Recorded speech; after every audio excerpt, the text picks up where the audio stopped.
नमस्कार मित्रांनो, आज आपण एका अशा विषयावर बोलणार आहोत ज्याबद्दल फार कमी लोकांना माहिती आहे. तर असा आपला विषय आहे डूम्सडे एअरक्राफ्ट म्हणजे काय?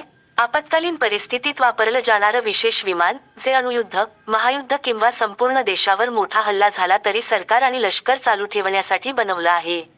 मुद्दा नंबर 1, हे विमान युद्धासाठी का बनवलेलं नाही?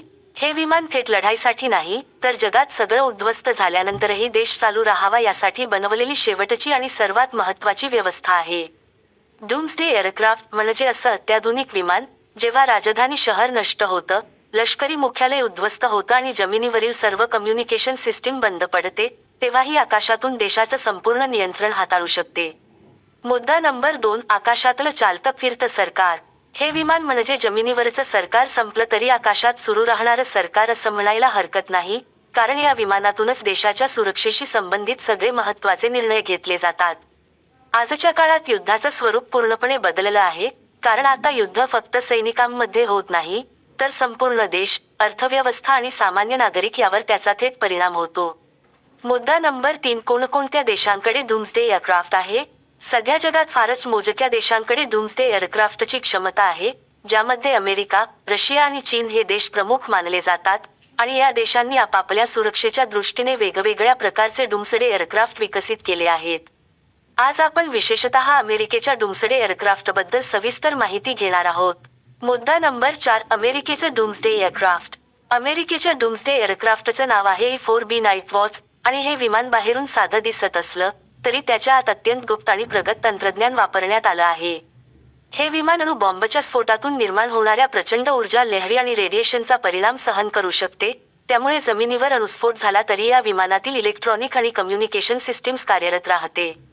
मुद्दा नंबर 5, या विमानाची गुप्त कम्युनिकेशन सिस्टीम. या विमानामधील कम्युनिकेशन सिस्टीम पूर्णपणे स्वतंत्र आहे, ज्यामध्ये विशेष सॅटेलाइट नेटवर्क, लष्करी रेडिओ सिस्टीम आणि अत्यंत सुरक्षित चॅनल्स वापरले जाते.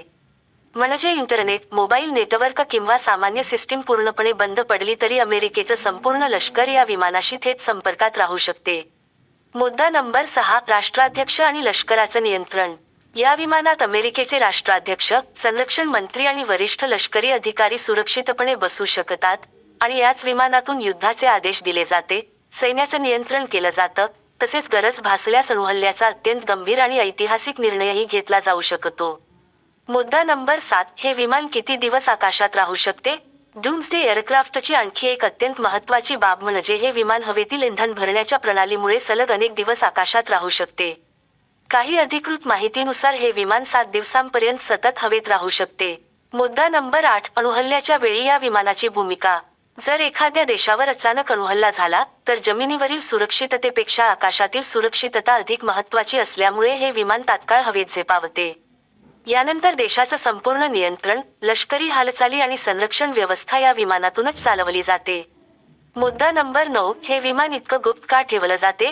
हे विमान इतकं गुप्त ठेवण्याचं मुख्य कारण म्हणजे, जर याचं अचूक स्थान, हालचाली किंवा कार्यपद्धती शत्रू देशाला समजली, तर ही शेवटची संरक्षण व्यवस्था धोक्यात येऊ शकते.